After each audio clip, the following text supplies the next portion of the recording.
que, bueno, acompaña las actividades de praxis freudianas desde hace tiempo.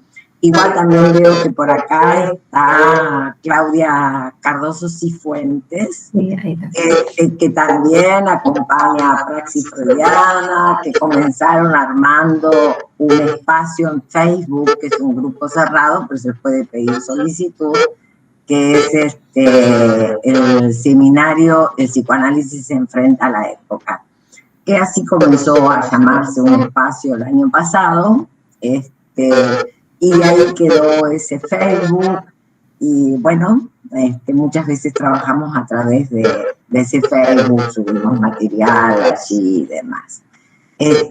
A ambas dos les estoy muy agradecida, son muy buenas compañeras, y es lindo tener con quien compartir entusiasmos.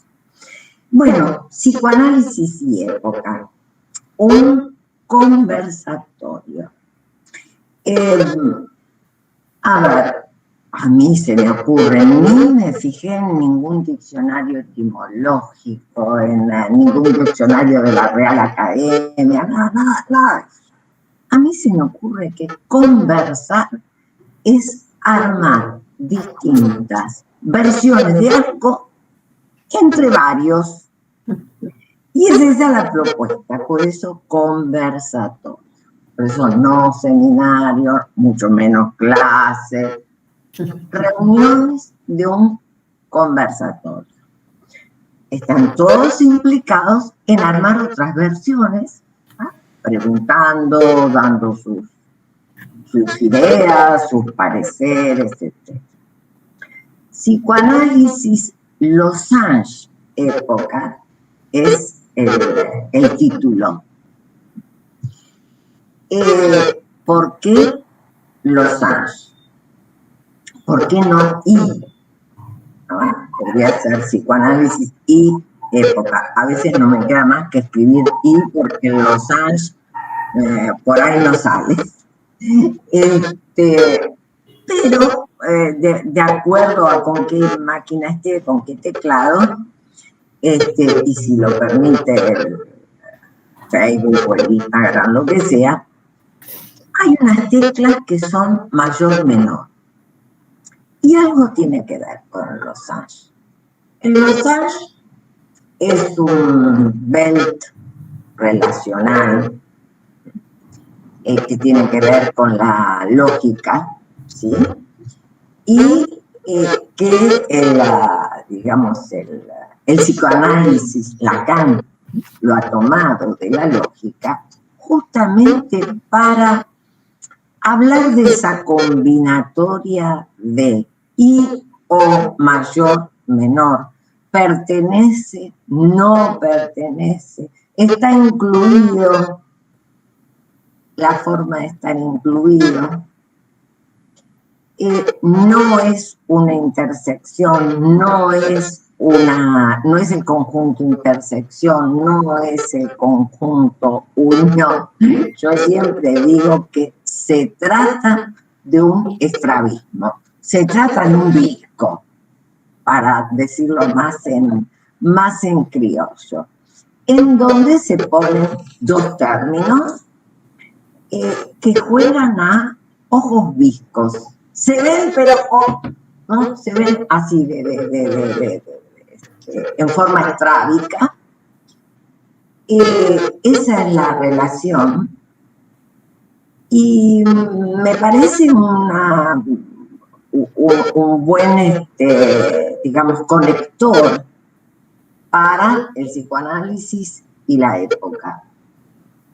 Obviamente, desde psicología de las masas y análisis del yo, y yo les diría desde el proyecto de una psicología para neurólogos, o antes de ese tratamiento desde el alma, no nos queda ninguna duda de que Freud pensó el inconsciente en relación a la cultura.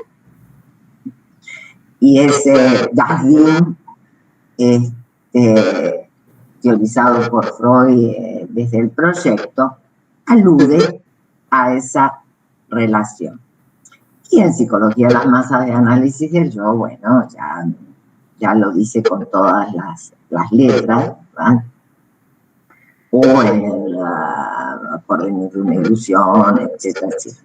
Desde 1920 en adelante ya tenemos un Freud que está muy jugado a mostrar evidencias de la relación del psicoanálisis y la época. Quizás un poquito antes, ahora que estoy pensando, más allá del principio del placer, ya muestra bastante, digamos, ¿no? Sobre todo con los traumatizados de guerra. Bien, hoy tenemos una expositora, como todos nuestros expositores, muy lujosa, muy querida, a la cual yo le estoy muy agradecida, porque mira, bueno, hoy me ha hecho recordar aquellas épocas, de aquel curso, que duró varios años ese curso, que veían Freud con Lacan, era muy interesante, pero también formó parte de primer corte de la maestría en psicoanálisis, así que bueno, ha sido pionera y me ha acompañado en muchos desafíos. Y le estoy muy agradecida que también me acompañe en un desafío diferente, un desafío extra universitario, y un desafío en donde, bueno, ella nos va a desafiar con su tema, que tiene un título como muy fuerte, y nosotros la vamos a desafiar armándole distintas versiones. Olga Mater, te paso el micrófono. Muchas gracias. Y todo usted coordina. Bárbaro. Bien, hoy tenemos a María Alejandra Porras, psicoanalista, licenciada en psicología, magíster en psicoanálisis, admisora y supervisora de varias instituciones, profesora y miembro del comité académico de la maestría en psicoanálisis, profesora invitada de universidades de Brasil y de Chile, autora de la segunda reedición del libro Azar y Destino, varios artículos de psicoanálisis y su última publicación en el primer ebook de Letra Viva, El deseo en cuarentena. María Alejandra, te cedemos la palabra. Bueno, muchas gracias a todos, a los que puedo ver, no logré quizás verlos a todos, pero voy viendo a quienes ingresan. Bueno, realmente los que están acá me conocen, la mayoría, así que por los que veo tenemos relación, tenemos vínculo, en general el psicoanálisis nos ha cruzado, ahí está el libro, y como digo, y siempre a mí no es que el psicoanálisis va por fuera de mi vida, por fuera del amor, por eso elijo plantear siempre ese tema, esa lógica, con la rigurosidad que me parece que merece y la diferencia que quizás toca ese concepto el psicoanálisis. Pero bueno, agradecer, quizás a veces la cuestión del agradecimiento, yo siempre lo marco, me parece algo central. Lacan en el seminario 11, ¿no? Después de la excomunión, se toma casi todo un tiempo a marcar lo importante del agradecimiento, ¿no? Y los pesares que tiene el no ser agradecido. Así que realmente desde toda mi posición, digamos, ¿no? Soy una gran agradecida a mi gran maestra, compañera Amelia, por la admiración que le tengo en todo su recorrido, en lo que ha luchado en la universidad para sostener el psicoanálisis, bueno, por lo que implican las políticas de sostener más de 40 y pico de años, por ser la creadora en Argentina que hoy nos genera, ¿no?, la primer maestría en psicoanálisis. Esa creación fue gracias a Meli Embriano, que hoy, bueno, yo tengo la suerte de seguir siendo miembro del comité y tratando de llevar su sello y su impronta hacia donde ello vaya, ¿no? Pero realmente, bueno, agradezco esas marcas que son las que, bueno, las identificaciones, que me parece que justo un poco el tema de hoy es lo que se muestra, ¿no? Ese rechazo a la identificación, ese rechazo a nuestras raíces, a nuestros agradecimientos, ¿no? Y saber que justamente cuando eso está bien emparentado, no es que es una identificación mimética, ¿no? Es decir, pensamos diferente, quizás por donde va Amelia no es por donde voy yo, ¿no? Es decir, pero que el otro nos deje una marca, un surco, justamente nos permite que el deseo sea propio. Y Amelia es alguien que siempre marcó esa posición, ¿sí? Apuesta a que el otro se arme su nombre propio y apoya mucho a todos esos recorridos, así que siempre ha sido, bueno, para mí una gran luchadora en las instituciones y después en toda su posición para sostener, y como decimos, bueno, ahora de otra manera, de manera quizás más relajada, ¿no? Aunque igual siempre que estuvimos en la universidad con vos, burlamos el discurso universitario, ¿no? Es como decir, era la manera de ver cómo burlar y no quedar atrapados en esa lógica, y bueno, y siempre la amorosidad, en lugar, ¿no?, de cómo incluir al otro siempre fue, digamos, lo central. Así que bueno, Olga, que realmente... Yo creo que un segundo. Yo creo que lo que burlamos fue la burocracia. Claro, bueno, lo que... Porque después nos proponíamos responder al discurso universitario, es decir, la bibliografía en la mano, ¿no? Y eso sí, armábamos un lío bárbaro diciendo al alumno, en el discurso universitario, el docente, ¿no?, el que hace de agente, tiene que mostrar lo que está en lugar de la verdad, que muestre la bibliografía. Ahí sí que armamos un poco de lío.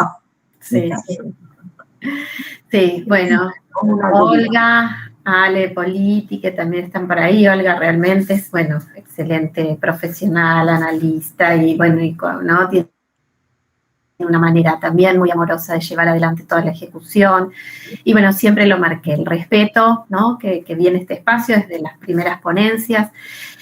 Tomé un poco esta cuestión, bueno, ahora después el título, si querés, Olga, compartir, porque el pizarrón, por más que le puse una luz, no sé si se ve tan bien, porque al ser de noche no tengo tanta luz, entonces, para compartir la imagen, que yo igual voy a guiarme para que al menos tengan la estructura y me puedan seguir.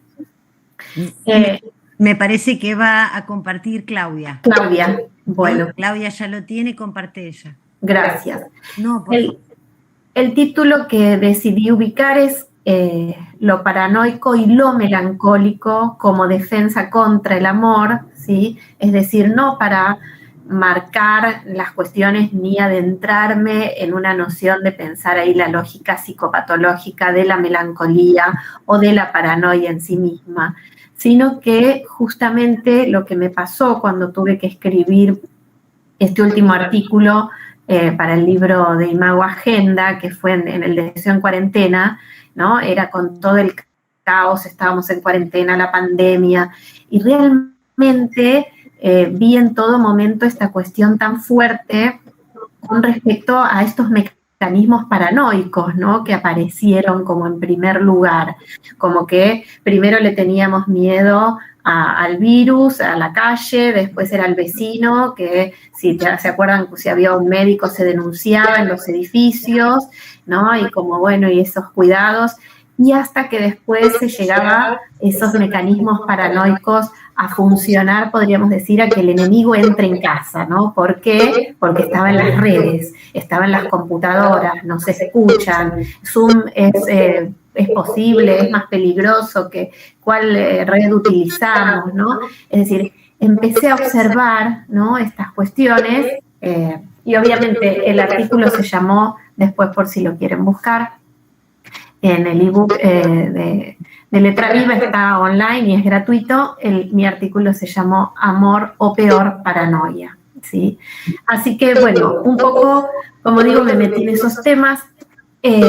Lo que voy a mostrarles, tratar de acercarles hoy, es primero esto que marcaba Amelia, de que es un desafío cuando hablamos de psicoanálisis y época. A mí me encanta, por eso creo que Lacan es un autor que trató de seguir resaltando, ¿no?, este lugar de no hacer del psicoanálisis un culturalismo, ¿no? Porque, digamos, de ver qué tiene el psicoanálisis para aportarle a la cultura, a la época. Porque uno diría, ¿por qué mejor entonces si vamos a describir cómo estamos ahora los sujetos? Sabemos los filósofos modernos, sociólogos que hoy están en boga y que realmente hacen investigaciones súper interesantes, coloquiales, ¿no? Entonces uno dice, bueno, ¿por qué no cuidar de que el psicoanálisis no quede, como diríamos, tragado también, ¿no? En esas cuestiones, en donde cómo resguardar, ¿sí? Por eso me parece que ese Losange lo que defiende es ese punto de tensión necesario. Hay un diálogo, pero hay algo que también es reservado exclusivamente para el psicoanálisis como disciplina, ¿sí? Freud se encargó de definirlo como una disciplina, ¿no? Nosotros estudiábamos en la facu la definición de psicoanálisis, ¿sí? Saber que es una disciplina y que no se subsume a otras, que puede ponerse en diálogo, en tensión, pero que, como decimos, es muy interesante que no, digamos, que seamos cuidadosos en ese punto. Y por eso es que en ese punto es necesario que pensemos en apostar, más que nada, a lo que llamaríamos al sujeto y no a la personalidad, ¿sí? El psicoanálisis. ¿Y por qué hago este juego? Porque Lacan va a ubicar en toda la lógica de su tesis a la paranoia ya como la personalidad, ¿no? Va a terminar haciendo todo ese recorrido y entonces por eso digo que la relación que pensemos del psicoanálisis y la cultura sea una apuesta al sujeto y no a la personalidad, ¿sí? Empezamos el conversatorio con la invitación de Marta, que abrió la apertura, hermosa apertura, nos mostró ahí, para mí, yo lo marqué en el comentario, digamos, un viraje, un trueque, ¿no? Como que cambió la cuestión con respecto a lo que podríamos decir, el psicoanálisis está orientado al hueso de lo real, que decía Lacan en el seminario 11, ¿sí? Como decir, hacia allá tenemos que ir, y ella nos dijo, ¿no? En ese punto, pensemos un Lacan del 64, a qué tipo de, digamos, de interlocución se estaba dirigiendo, a qué se tiene que dirigir un psicoanálisis, ¿sí? ¿Por qué él tenía que hacer ese tipo de intervención?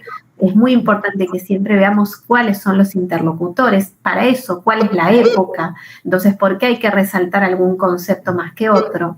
Y yo creo que acuerdo con Marta en eso, que su propuesta fue apostemos a las ficciones, apostemos a los sueños, es más, a los analistas soñadores, como decir, en ese mismo texto del 64, Lacan marcando el aforismo de Calderón de la Barca que dice la vida es sueño, ¿no? Y ahí nos dice la vida está orientada hacia lo real, el análisis está orientado a lo real.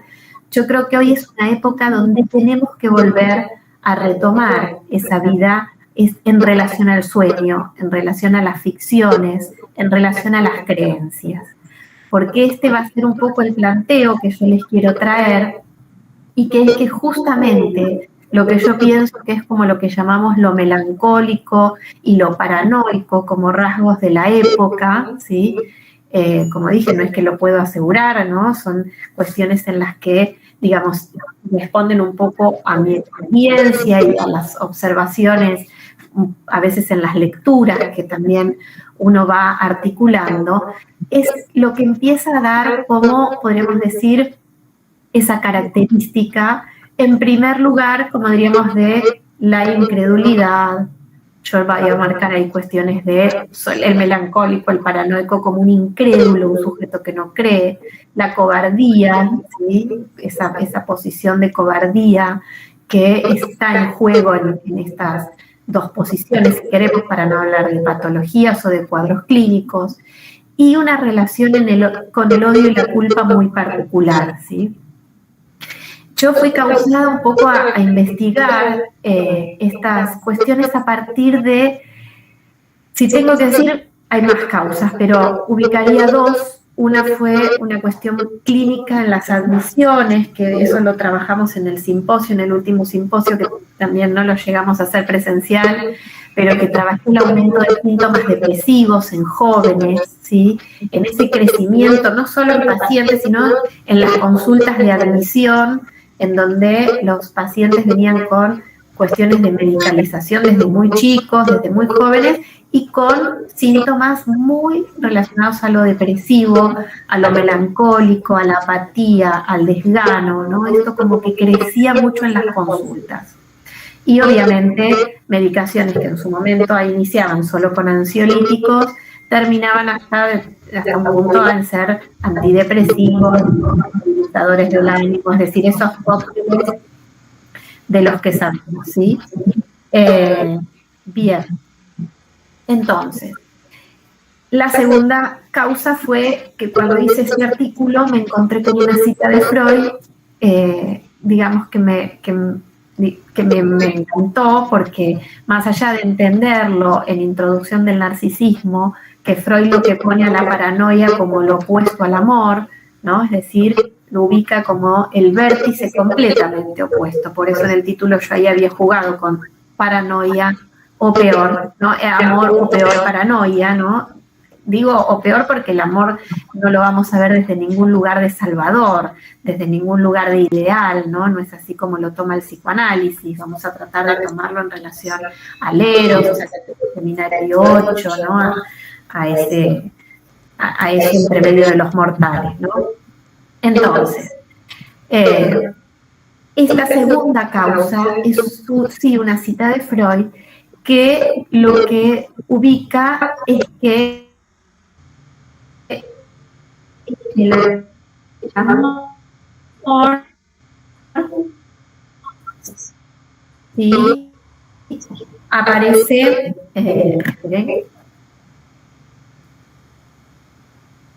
no, aquí. Que la paranoia, así como comenzamos, ¿sí? Se ubica lo humano, ¿no? Es decir, cómo piensa lo humano y cómo es importante que rescatemos qué es, ¿no? ¿Qué es la humanidad para el psicoanálisis? No digo para ni el humanismo, ni otros filósofos, ni otras disciplinas, sino la creación freudiana con descubrir ahí a qué humanidad realmente nos referimos cuando hablamos de, sí, en esta cita, en donde Amelia dice, el inconsciente es el antídoto para la deshumanización, ¿no? Yo creo que hoy estamos en un fuerte riesgo. En su momento, cuando toda la vida de dar clases, de muchos años, siempre en ese texto de Pulsiones diferenciábamos al hombre del animal, el hombre por la pulsión, ¿no? El humano que tiene pulsión y eso lo desordena, no le marca el camino, a diferencia del animal que está más que orientado por el instinto, por el objeto, por los ciclos, ¿no? Entonces esa diferencia era algo muy claro que siempre insistíamos, repetíamos, pero me parece que hoy se hace necesario también que ubiquemos, como digo siempre cuando pensamos el humano o la característica de humano para el psicoanálisis, entre el animal y la máquina, ¿no? Es decir, que pensemos esta cuestión de que el humano no responde al instinto, pero tampoco responde al algoritmo predictivo de la máquina, ¿sí?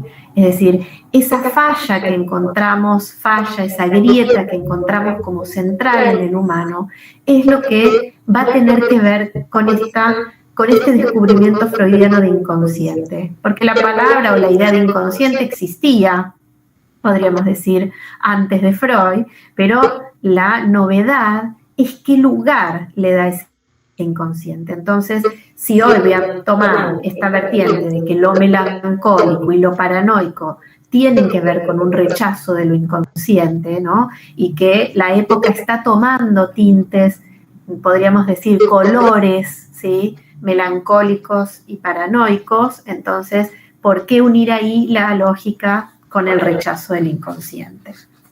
¿Sí? Entonces, bueno, esta cuestión del humano que no hay ninguna armonía en ese punto.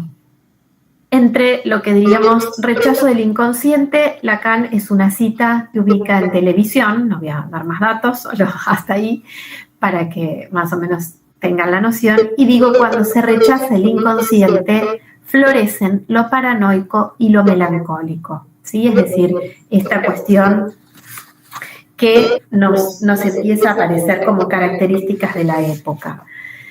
Obviamente que no tomé tampoco en ingenua ese lo melancólico, lo paranoico, para jugar un poco con lo inconsciente, ¿no? Porque si vamos a hablar de ese rechazo, es decir, como ese punto de oposición, y que si estamos de un lado no podríamos estar del otro, ¿no? ¿Y qué nos toca a los analistas rescatar de esto que llamamos humanidad, ¿no? Que no tiene nada que ver con ningún romanticismo, que no tiene que ver con ninguna armonía, aunque parezca que tomemos las nociones de amor, ¿no?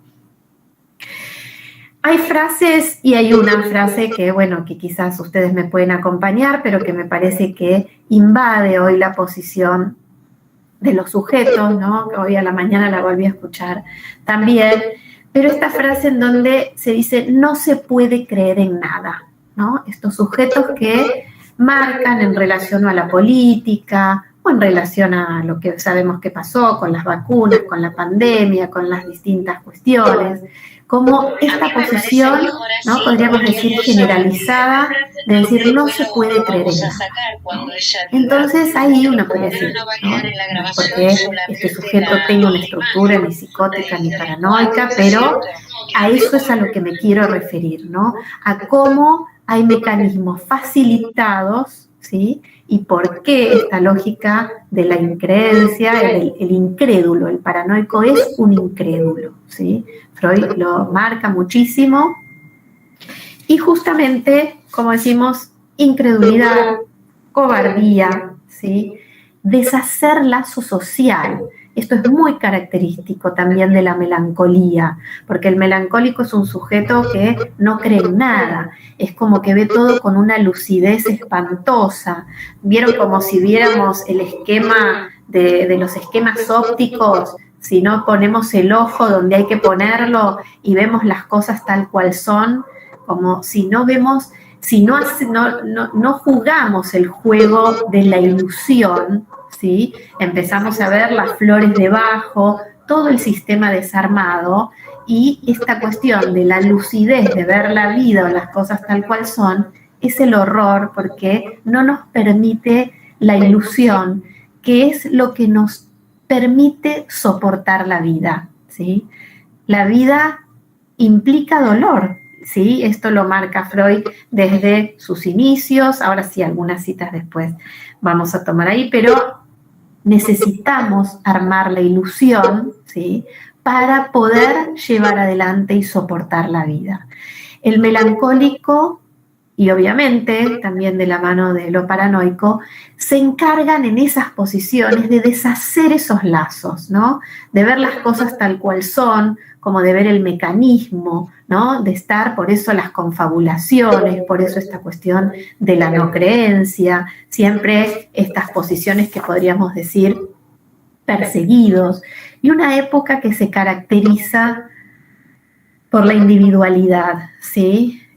Que apuesta a la individualidad de la persona, ¿sí? En ese punto es muy central que veamos qué pasa con esto, porque si decimos deshacer los lazos, a lo que vamos es a lo individual, ¿sí? A la persona, y por eso les decía esta conexión que Lacan ubicara entre la paranoia y la personalidad, ¿no? Como que dice, son lo mismo. Entonces, esto nos encuentra con las características de sujetos más desvitalizados, ¿sí? Que siempre están como bajo sospecha, ¿no? Como tratando de armar los cálculos. Ese peligro, ¿sí? A ese lazo más comunitario, siempre en la sospecha, ¿no? Como dudando de, bueno, ¿Qué querrá el otro de mí, no? Bueno, tendrá algún interés, y como digo yo, bienvenido si hay intereses, ¿no? La libido es el interés, ¿no? Si el otro no está interesado, bueno, ¿no? Esta cuestión de qué intereses tiene el otro, ¿no?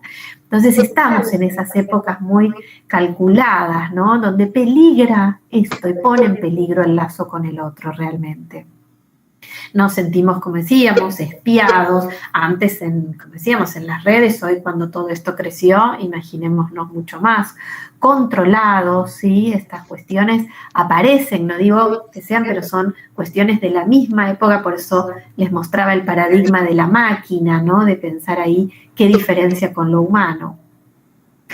Y los sujetos centramos un poco en esto, en pensar que el otro es el enemigo, que es el perseguidor, y que siempre estamos en esta cuestión como más de pedir pruebas, ¿no? Vieron como contrario, podríamos decir, a la confianza, esto que empezó a aparecer hace mucho tiempo, ¿no? Bueno, los contratos prenupciales, lo tuyo es tuyo, lo mío es mío, ¿no? Como si esto pareciera que ordenara mejor. Y en realidad encubre, como digo, ¿sí? Vemos que no ha llevado a cosas no tan buenas, sino que por eso estamos los analistas en este lugar de la cultura, ¿no? Para no decir, ¿no? Y ver qué cosas de igual lo que avanza desde un lugar más del progreso en relación a los derechos, en lo jurídico, qué consecuencias y qué, podríamos decir, marcas deja en lo subjetivo, y principalmente en los lazos, que es lo que nos interesa a nosotros, ¿no? Cómo los condiciona en esta contabilidad de antemano, ¿no? En esta cuestión, como diríamos. Entonces, época de ideales de resguardo, donde todos nos estamos resguardando, ¿no? De la higiene, de las buenas costumbres posmodernas, ¿sí?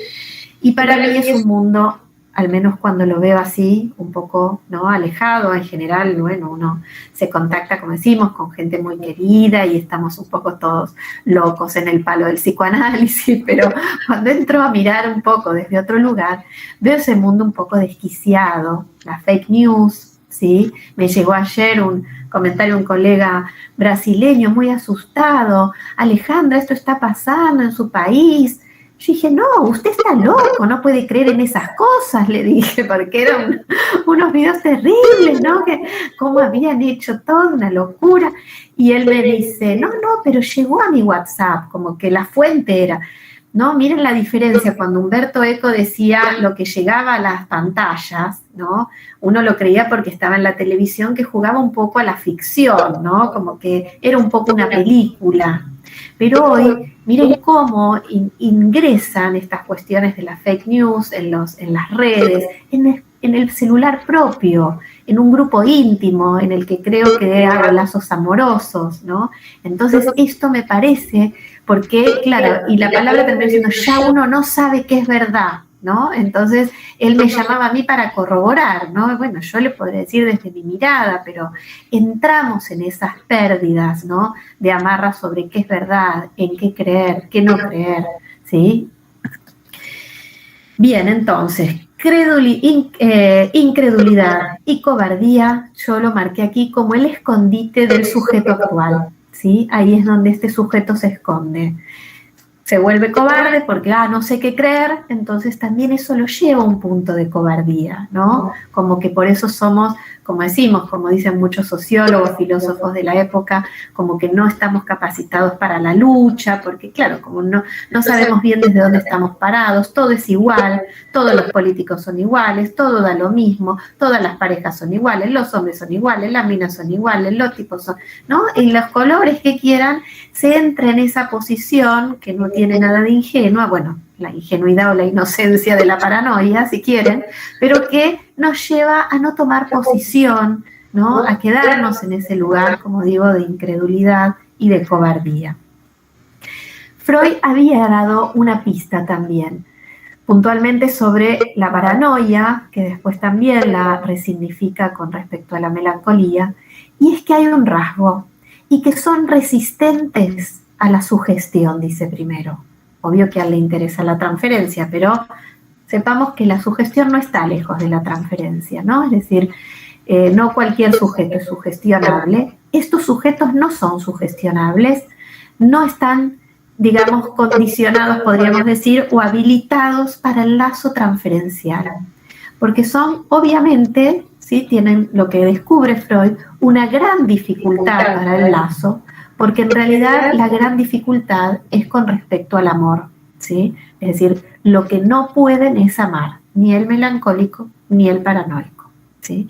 Entonces, por eso la articulación es pensar si mi hipótesis, mi idea, ni de cerca pensarlo como hipótesis, pero si mi idea es sentir que la época tiene tintes o colores melancólicos y paranoicos, ¿sí? ¿Qué esperamos o qué idea de amor? ¿Sí? Este amor que podríamos decir que solo queda ligado a lo efímero, ¿sí? O ligado al sentimiento, ¿no? Como creer que el amor es el enamoramiento, o ligado a el deseo sexual, ¿no? Queda rebajado, ¿sí? En esas coordenadas. Entonces, Freud también nos marcó que para estudiar, digamos, que la paranoia nos daba muchas herramientas, ¿se acuerdan cuando lo estudió en Introducción del Narcisismo? Muchas herramientas para que comprendamos la psicología del yo, es decir, si queremos entender el yo, la estructura del yo, el narcisismo, ¿sí? Por eso acá en el pizarrón después escribí narcisistas, que no está ahí, pero arriba de todo dice narcisistas, ¿no? Porque es la estructura que comanda. Entonces, dice, para que entendamos a la psicología del yo, del narcisismo, nos orienta la paranoia, dice él. Y para que las neurosis de transferencia, ¿sí? Son las que nos pueden dar una orientación sobre la psicología del amor. Entonces ya ahí él nos abre las aguas en ese texto y donde nos ubica a la paranoia como en este punto opuesto de la psicología del yo y a las neurosis en relación a lo que nos puede aportar sobre el amor, ¿sí? Bien, entonces,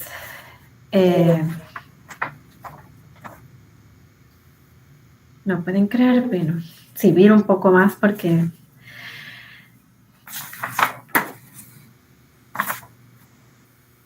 Bueno, en las consultas vemos como que hoy, a veces cuando, bueno, en las supervisiones también, ¿no? Lo charlamos mucho con, que saben los que trabajamos en supervisión, estas cuestiones que dicen, bueno, pero te piden tips, te piden respuestas, te piden qué hacer, ¿no? Porque el sujeto también es un sujeto que tenemos que comprender que está en las lógicas de ese sistema, ¿no? En donde estamos todos, nosotros también, los analistas, ¿no? Si no estaríamos fuera del discurso, ¿no? Que nos toma. Entonces, cómo estas cuestiones donde vienen en esta aparición de tips, respuestas, para ser más eficiente, para rendir mejor, ¿no? Como en esta exigencia, antes quizás de comprender de alguna manera, ¿sí? Cuál es la falta, ¿sí? La falla fundamental que nos hace humanos y que en tanto humanos nos hace deseantes, ¿sí? Porque si acá lo que tendríamos que ubicar en esta cuestión, lo melancólico, lo paranoico, sujetos narcisistas, esto es lo opuesto al sujeto deseante, ¿sí? Son sujetos que están fuera de la lógica del deseo. Y si hay algo que el inconsciente nos va a mostrar, que ahora lo vamos a ver, es que, digamos, en el inconsciente habita un deseo. ¡Ay, qué lindo, qué romántico!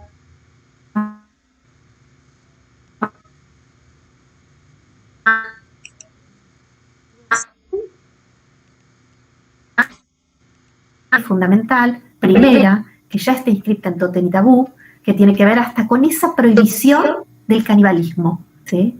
Que luego el Edipo, ¿sí? Con la posición, por eso decimos, miren lo que es el inconsciente, para que pensemos qué pasa cuando se rechaza eso. Que luego esa prohibición del canibalismo, a partir de la culpa retrospectiva entre el grupo de hermanos, va a permitir el lazo y la comunidad, y que después en la lógica del Edipo, Freud vuelve a ver que en la inscripción del Edipo, ¿sí? En el atravesamiento, él lo descubre en 1900 en el texto Interpretación de los Sueños, ¿sí? Allí, cuando decimos está el Edipo, y lo que nos muestra el Edipo es la tragedia del deseo, ¿no? Es decir, ¿y qué nos muestra? Es cómo resolvemos con el Edipo, porque si salimos bien del Edipo, no para decir normales, pero si salimos o si hay algo que se atraviesa del Edipo, es que salimos sujetos deseantes, ¿no? Con las características que quieran, ¿sí? ¿No? Para no caer en estas cuestiones de reducirlo a un binarismo, ¿sí? ¿No? Pero salimos como sujetos deseantes, ¿sí? Lo claro es que se pone en juego un deseo a partir de eso. Pero es ahí que se crea el deseo, no es sin esa ley, no es sin esa ley fundante, no es sin esa ley primaria, ¿sí? Que ubicamos en esa estructura. Entonces, desde ahí, por eso digo, cuando nos vienen a pedir, ¿no?, una respuesta, dame un tip, dame una respuesta, un consejo, ¿qué puedo hacer? ¿No? Esta cuestión es negar, de alguna manera tenemos que esquivar, hacer cintura, no quiere decir que el analista nunca diga nada, ¿no? Puede decir, hacer tal cosa, orienta, pero sabe hacia dónde, ¿no?, va, digamos, su práctica, ¿no? Que, como decía hoy Amelia, que nos orienta en la dirección de la cura, ¿sí? Nosotros dirigimos la cura, ¿sí? No en la vida del paciente, pero dirigimos esa cura, y justamente teniendo siempre en cuenta cuáles son nuestros fundamentos. Por eso para los analistas es, digamos, constante estudiar, ¿no? No es algo que uno dice, ya estudié mucho Freud, ya estudié mucho Lacan, ¿no? No, nos sostiene como analistas la investigación, nos sostiene como analistas el estudio, nos sostiene como analistas que podamos volver a leer un texto, que nos podamos volver a armar preguntas, que podamos hacerlo en lazo, en grupo, en interlocución con otros, ¿sí? Es parte de ser analistas, ¿sí? Y bajo esa lógica positivista, ¿no?, que vienen estas preguntas y que nosotros no es que tenemos que decir, no, esto es ciencia positivista, esto es psicoanálisis, váyase de aquí, ¿no? Nosotros alojamos, pero tenemos que saber que ahí lo que viene, digamos, puesto en juego, es que lo que está soldado, si quieren, es que ahí se piensa que la percepción y la conciencia están soldadas, ¿sí?, que esto es la ciencia positivista, o que la ciencia y el mercado también van de la mano. El psicoanálisis justamente, si tuvo otro descubrimiento, pero vamos en la misma línea freudiana, es que lo que armó, ¿sí?, es esta diferencia, que no es la lógica entre percepción-conciencia, sino que Freud se encargó de ponerle un guión ahí adentro, entre lo que percibimos y la conciencia. En esa lógica, Freud ahí mismo dibujó ese esquema del peine invertido. ¿Qué quiere decir? Que yo percibo algo, las cosas entran en mí por percepción y pasan por todo ese esquema del peine, y recuerden que dentro del esquema Freud ahí ubicaba el inconsciente. Todo ese camino para que después tomemos conciencia. ¿Qué quiere decir eso? Que ese guión nos implica y nos ubica en cierta relación a que algo tiene que borrarse, a que algo tiene que olvidarse. ¿Sí? Por eso digo, a veces la creencia suena como una mala palabra o como algo religioso, ¿no? Y yo aquí quiero resaltar el lugar de la creencia en psicoanálisis, y justamente también el olvido. Mi posición, siguiendo absolutamente a Freud, por eso sigo siendo más que freudiana, es que no hay memoria sin olvido. Es decir, para hacer ese pasaje, el sujeto tiene que poder olvidar para construir su memoria, ¿sí? No podríamos tener memoria si no olvidamos, ¿sí? Imaginémonos cuando en Más allá del principio del placer, Freud nos relata esas neurosis traumáticas que tienen la imposibilidad del olvido. Y el sujeto melancólico es un sujeto que no olvida, es un sujeto que retiene, no puede olvidar. El paranoico no olvida, y no solo que no olvida, sino que el no olvido lo lleva al acto de la venganza. Es decir, porque lo único que aliviaría es que se tiene que vengar porque ha sido injuriado. Entonces, esa cuestión, porque el olvido es permitir la inscripción de una pérdida, ¿sí? Es decir, porque eso permite que después quede enlazado en nuestra memoria, ¿no? Y que, bueno, me dejo llevar, y lo que me acuerdo, ¿no? Esto es el psicoanálisis, la asociación libre. ¿Por qué le damos valor? ¿Por qué un recuerdo más, otro? No estamos en la cuestión de, ¿no? Nos pasa ahora que todo quede grabado, que todo, ¿no? Como que tengamos recuerdo de todo, como Bueno, la memoria también tiene un sentido y también sabemos que si borra algo, ¿sí?, es para poner algo en otro lugar, es decir, es importante que pensemos que justamente el acto de olvido, y por eso lo marqué. ¿Y saben por qué también lo marqué ahí en ese guión de Freud? Porque Freud, cuando descubre la característica de la humanidad, ¿no? Humanidad de lo humano, o lo que le interesa, cómo son los humanos, él nos dice que, bueno, ahí toma un poquito a Georges Bataille en el erotismo, cuando dice que los animales, a diferencia de los humanos, tienen un comportamiento diferente con respecto a la sexualidad y la muerte, ¿sí? No hacen sepultura, ¿sí? No, un animal muere, no, por eso no sabemos si muere, dice él, ¿no? En realidad no sabemos si muere, es el ciclo natural de la vida. Y la sepultura, por, bueno, todo lo que se analiza con respecto a la lógica, ¿no?, del contagio y lo que implica la sepultura del muerto, del cadáver, ¿no?, y todo lo que, ¿no?, para que esta cuestión de fantasma, ¿no?, bueno, lo vimos con Hamlet también, pero esto para mostrar, a diferencia de que los animales tienen un comportamiento diferente con la muerte y con la sexualidad. Primero, la sexualidad no tiene pudor, ¿sí?, no hay pudor, y no hay erotismo. Obvio que en los humanos también, a veces no siempre la sexualidad es erótica. También en estas épocas es muy pornográfica, ¿no?, que es lo contrario al erotismo, ¿sí? Pero en esas posiciones donde vemos que el humano tiene esa diferencia con lo animal en la sexualidad y en la muerte, vimos que esto Freud lo descubrió en un olvido. Freud, hablando, ¿sí?, con un amigo, empieza a hablar y se olvida de un nombre propio, ¿sí? Y en ese olvido del nombre propio aparecen en todos el análisis estos dos irrepresentables, que son la sexualidad y la muerte, es decir, como base del inconsciente, ¿no? Él descubre que el inconsciente, nosotros llamamos a veces los reales, ¿sí?, están lo que no puede representarse. Al que no pueda representarse no quiere decir y no tiene el mismo estatuto de que sea rechazado. Yo creo que la época rechaza justamente la sexualidad, rechaza la muerte y con eso las cosas del amor, ¿sí? Esta es la posición, que al rechazar a la sexualidad, al rechazar a la muerte, rechazamos las cosas del amor.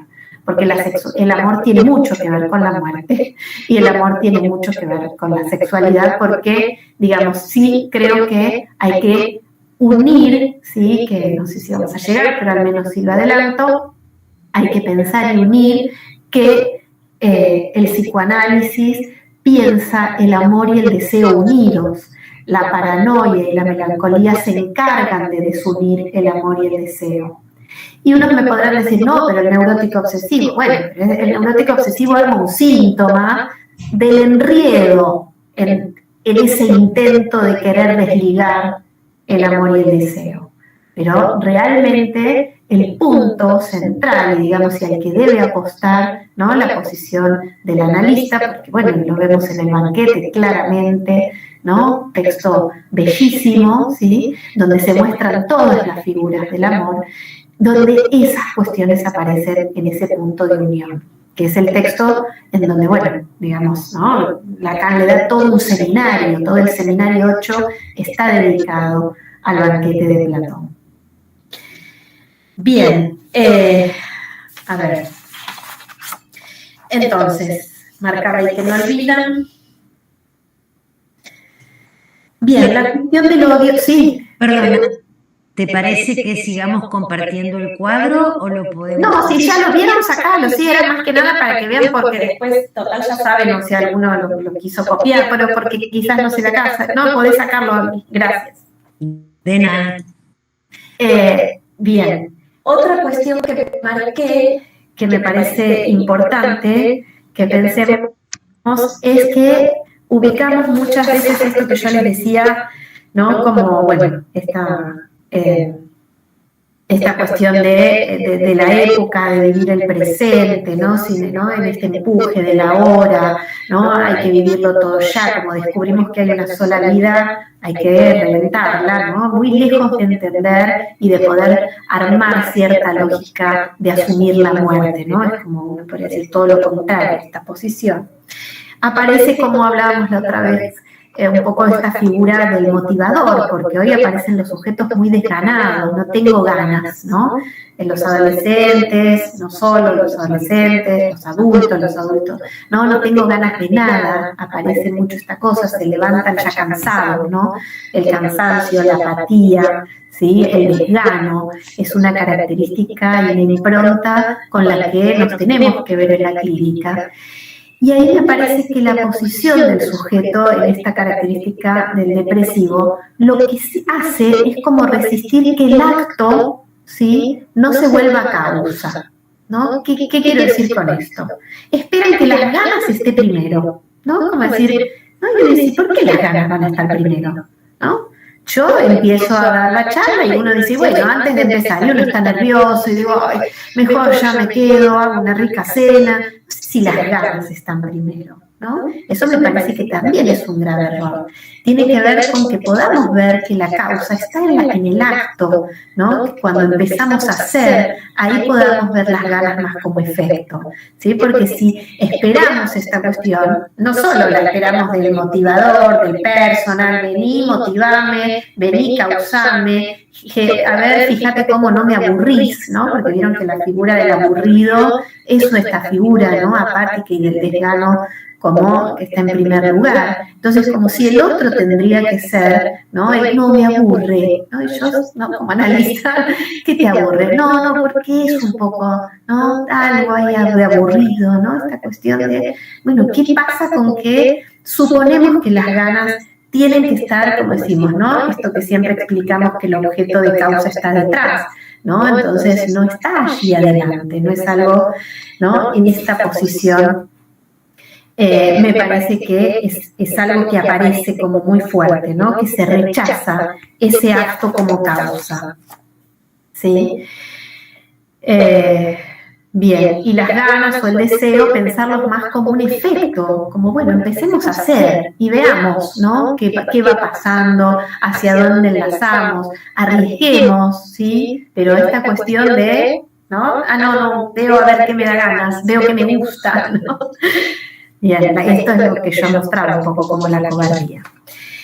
Cuando marqué lo del odio, yo escribí también un texto que se llama Sobre el odio hace mucho tiempo, que también tomé varias cosas del seminario 7, que aquí lo volví a revisar un poco, porque me parece que estas dos posiciones y la época, ¿no? Vieron que estamos con esto del odio, tanto la posición melancólica como la paranoica, ¿no? Ubican al odio, uno aunque parece que es hacia la propia persona, pero porque es que está dividido el propio yo, ¿no? Entonces se odia a sí mismo, ¿no? Y el paranoico que odia al otro, ¿sí? Pero que el odio está en el horizonte de lo paranoico y de lo melancólico en primer lugar. ¿Y por qué yo ubiqué ahí esa relación a la culpa? Porque eso es lo que trabajé en ese texto, que justamente Lacan lo que ve, tomando una cita de Jones, lo que él ve es que es más insoportable, dice, para los humanos, tolerar la culpa que tolerar el odio.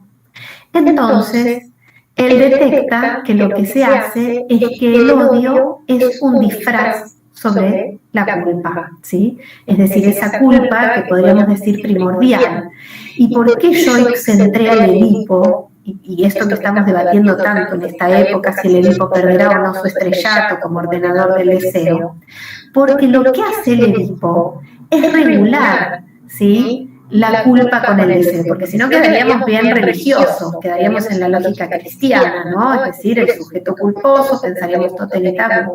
La impronta que le da Freud para salir, podríamos decir, si quieren, del cristianismo en esa posición, es decir, cuanto más deseo, menos culpa. cuanto más culpa, menos deseo, ¿sí? Que esto es lo que Lacan dirá el sujeto en el seminario 7 en la ética, cuando dice el sujeto es culpable de ceder sobre su deseo, ¿no? Es decir, en esa articulación, ¿sí? Ahí es donde retomamos, y por eso digo qué importante es que veamos cómo es necesario pues decimos, ¿cómo luchamos contra el odio? El deseo, ¿no? Es decir, ¿cómo hacemos porque el deseo es lo que va a regular, podríamos decir, la lógica que es la base, que está en la base o en el carozo de la constitución del inconsciente, si quieren pensémoslo en esa estructura del complejo de Edipo, y en esa posición que después diríamos que si eso todo nos lleva a un camino, nos permite que salgamos con cierta posición de deseo. Entonces ahí como idea la de mezcla pulsional, ¿no? Sabemos que esta cuestión de el amor y odio es parte, ¿no? En el amor el odio queda disfrazado, ¿no? Los amigos quizás lo ven y dicen, che, no es tan bueno como vos creés, no importa, pero el amor disfraza, arma, ¿no? Un velo, un imaginario. En esa mezcla pulsional es donde quedamos en esto lo peor, ¿no? Porque podríamos decir que lo humano tiene que ver con esta mezcla, tiene que ver con ese entre. No es que, lo bueno es la pulsión de vida, como digo siempre, y lo malo es la pulsión de muerte, ¿no? Son dos movimientos que tenemos que pensar, ¿sí?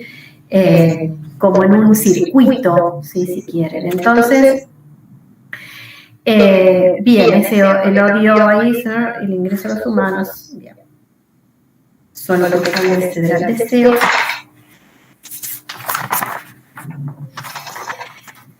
Bien.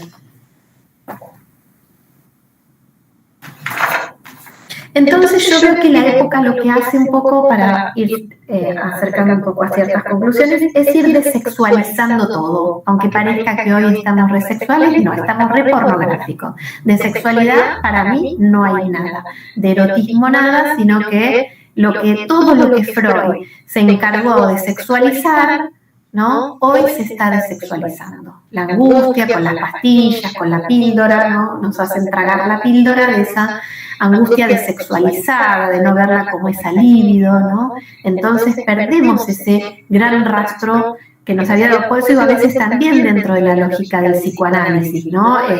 Cuesta mucho volver a esta cuestión, como digo, de revitalizar o qué pasa o no con estas cuestiones. Obviamente que cuesta, como decíamos, por las interlocuciones de la cultura, por cómo hay que combatir también, y no es que hay que dejar que el psicoanálisis quede tragado por la cultura o por la época que marca su impronta, ¿sí?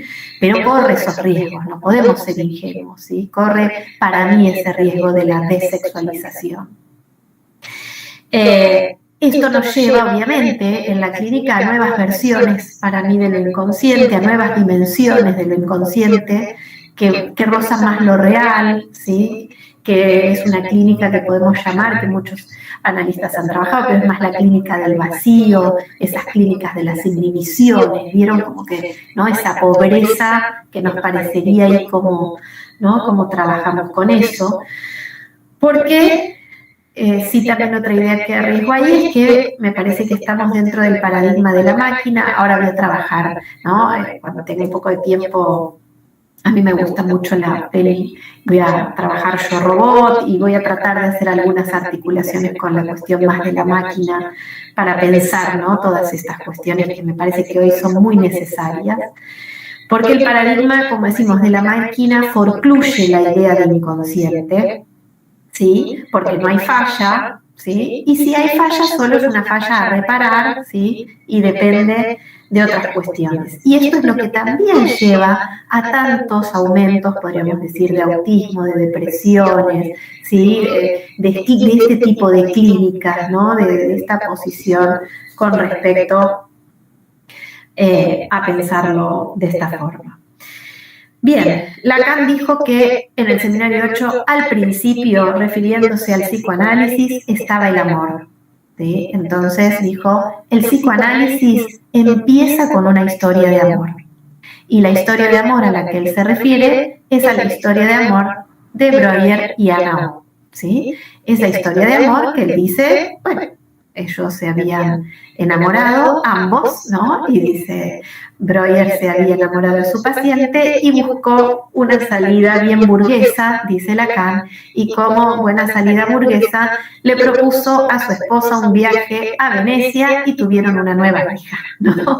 Es decir, Breuer huyó y dice, y el gran Dios y el Eros fue el amo para Freud, ¿no? Es decir, Breuer huyó y ahí tenemos la valentía freudiana, que fue quien se quedó. Y Lacan dice, sí hubo un divorcio, no se preocupen, no se divorció Breuer de su esposa, pero sí se divorció Breuer de Freud. Y Freud es sí el que sigue el camino, como diría él en ese texto tan hermoso que los invito, a ese primer capítulo del Seminario 8, a decir que Freud siguió por las vías del Eros.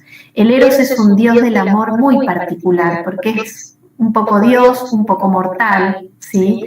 Es el que nace de Poros y Penía, ¿sí? Poros de los recursos, ¿sí? Y Penía la que no los tenía, ¿no? La indigente, ¿no? Y la manera en que nacen, ¿no? Poros también, la manera no es una manera como amorosa, ¿no? Pero aparece en esa lógica de falta, ¿no? Y no uno decía, porque el que no tiene y el que tiene, y entonces se complementan, no hay nada de complementariedad si van a leer un poco la mitología de Eros y de los padres de Eros, ¿no? Pero Afrodita, que podría ser una diosa que hubiera tomado Lacan en ese seminario y no eligió tomar, realmente Afrodita justamente es una diosa muy diferente del amor, más ligada a lo sexual, y puntualmente no tiene herencia, diría yo, ¿no? Porque sus padres no se sabe mucho ahí de los padres, ¿no? Hay una cuestión que hasta es interesante, ¿no? Pensar por qué se elige al pequeño Dios, así lo llama Lacan, Eros, ¿no? Con respecto al amor. Y en eso me parece que sí tenemos que ser centrales, porque el psicoanálisis apuesta, cuando Freud trabajaba de la lógica de la cura, decía que se trata de que pensemos, y en épocas de rechazo de la enfermedad, ¿no? Porque vieron que hoy se rechaza, vivimos cada vez más, pero creemos que no nos vamos a enfermar nunca, es una locura, ¿no? Entonces te enfermas y algo habrás hecho, porque, no, vivimos hasta los 100 años, vamos a vivir muchos años enfermos, ¿no? La enfermedad va a ser parte de la vida, hay como todo un rechazo a la enfermedad. Y piensen cómo Freud hasta tuvo esta particularidad de enseñarnos y decirnos la neurosis que trae el paciente. Si las cosas van bien, se traslada de una enfermedad a otra enfermedad. Pasamos de la neurosis a una neurosis de transferencia, ¿sí? Ese proceso es central, ¿sí? Si después adviene la cura, dice, será por añadidura. Pero ya estamos curados si armamos una neurosis de transferencia, ¿sí? ¿Ya qué nos dice con esa neurosis de transferencia? ¿Sí? Que después dice de lo que nos tenemos que curar es de esa relación al analista y de esa, ¿no? Pero tiene que ver con esa cuestión y lo que se le agrega, si pensamos una enfermedad, neurosis, más la neurosis de transferencia, es una enfermedad sin amor y una enfermedad a la que se le suma el amor, ¿sí? Entonces, desde esa posición, me parece que justamente todos estos procesos son los que hoy están como rechazados, ¿no? La gente va prueban un poquito con, no, a ver si este analista va a ir para acá, para esto, prueba acá, ¿no? Estas cuestiones, como decimos, de las habilidades en los vínculos, ¿sí? Bueno, avanzo un poquito, solo unos minutos, así ya damos lugar. A Freud no le interesa, como decíamos, bueno, acá habría muchas conexiones con Sócrates, pero bueno, los invito a leer lo que el seminario y el principio del seminario 8 es precioso.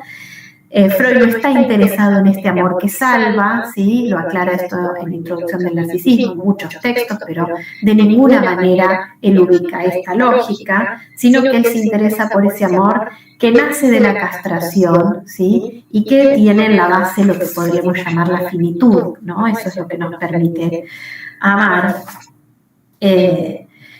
Bien, el amor queda como un medium, como un camino, como un entre, también esto en la visión del Eros, ¿sí? Eros es un entre, porque es un poco mortal y es un poco Dios, ¿sí? El gran miedo a la... Ahora después leemos un poco los comentarios. Es un poco mortal y es un poco Dios, no es un gran Dios. Por eso va a decir Lacan el pequeño Dios, ¿no? Sobre Eros.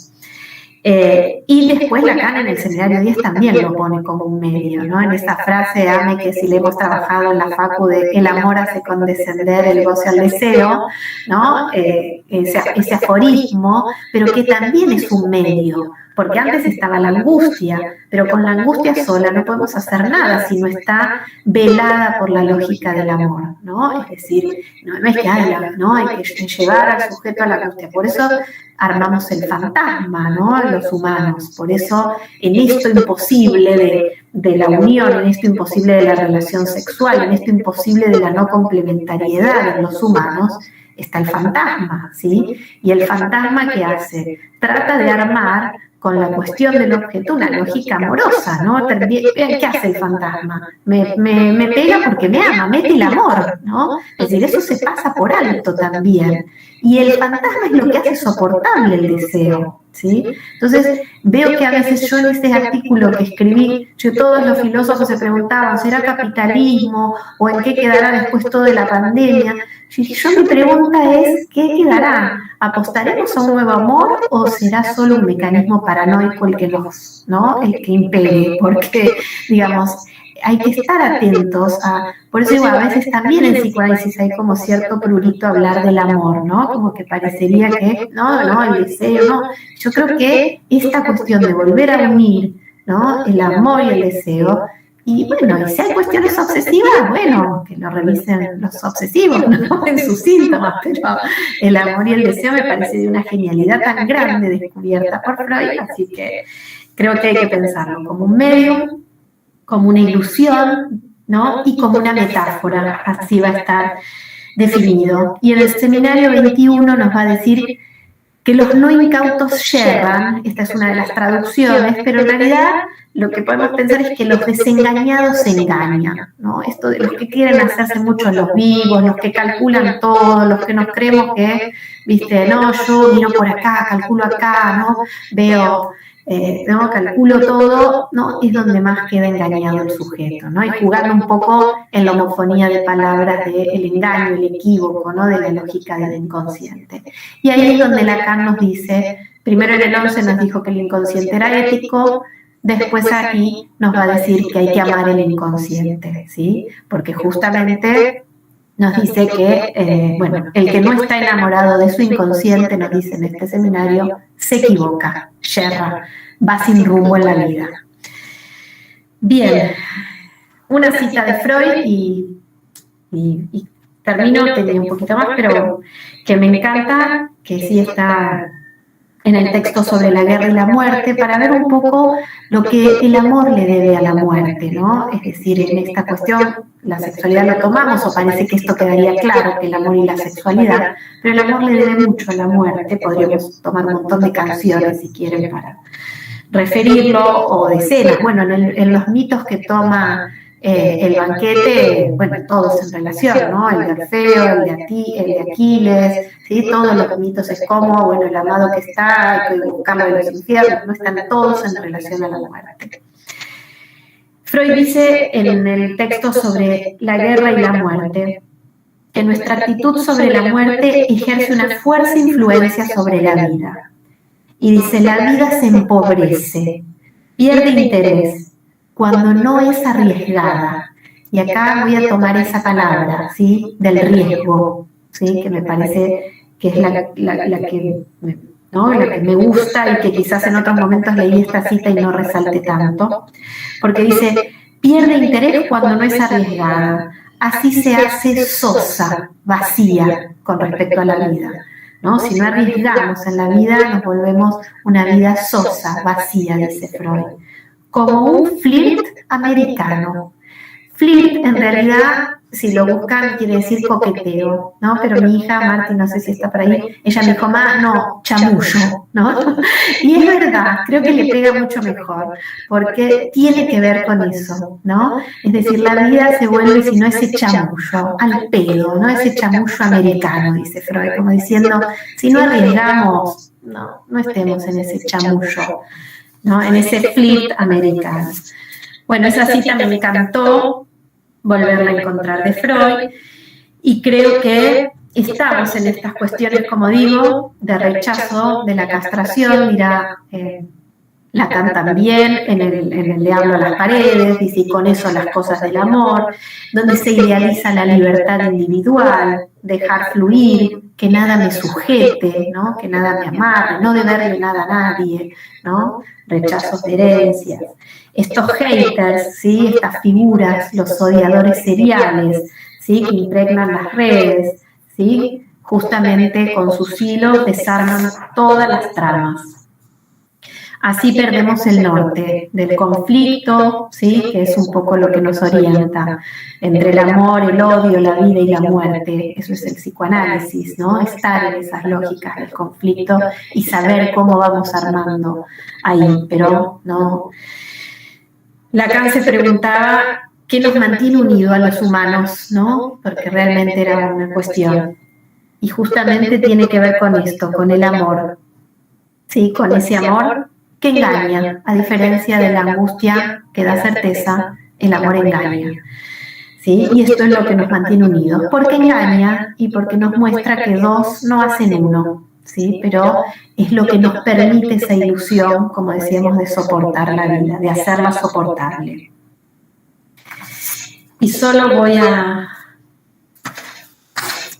leer una última parte, que quizás yo siempre marqué en mi posición, bueno, los que me tuvieron de profe y nada, siempre, bueno, en el libro siempre tomé esta idea de tomar un poco a Picasso, a Lacan en el 11, del yo no busco encuentro. Entonces siempre resalté, bueno, obvio que la búsqueda, ¿no? Dejaba del lado de lo penelopeano, entonces la búsqueda llevaba al desencuentro. Después idealicé mucho también siguiendo esa cita de Lacan y fui condescendiente a esa cita de el encuentro y de valorar el encuentro, en donde él toma a Picasso y dice yo no busco encuentro. Y yo creo que ahora, porque el encuentro también tiene, a mi gusto, por eso vieron que me encanta cuando uno vuelve a leer y vuelve a cambiar, ¿no? Lo que uno va pensando, que creo que es lo más lindo, a cambiar o ir agregando. Porque el encuentro tiene cierta dificultad del rechazo a la alteridad, porque el encuentro es fascinante, pero nunca es como la primera vez, ¿no? Siempre cuando el otro, que es la alteridad, se me vuelve diferente, ¿qué hago con eso? ¿No? Entonces ahí me parece que sí la palabra es la freudiana y que se trata de arriesgarse, ¿sí? De esa cuestión de la apuesta, de asumir, ¿sí? Que tiene mucho más peso para mí que la elección, ¿no? Es decir, poner más fuerte hoy, al menos desde mi postura, más la palabra de la asunción que de la elección, y más la palabra, como digo, del riesgo más que el encuentro, ¿sí? Bien, bueno, atreverse, arriesgarse, y bueno, que la valentía gane un poco la partida en estos tiempos. Así que, bueno, dejo ahí, bueno, hay algunas cosas, pero...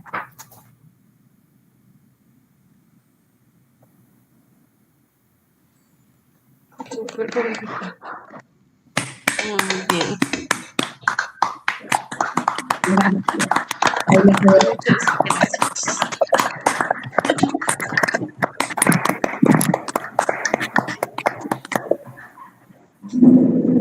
Gracias, gracias Mariela. No pude ver los chats. Bueno, ¿querés o...? ¿Qué?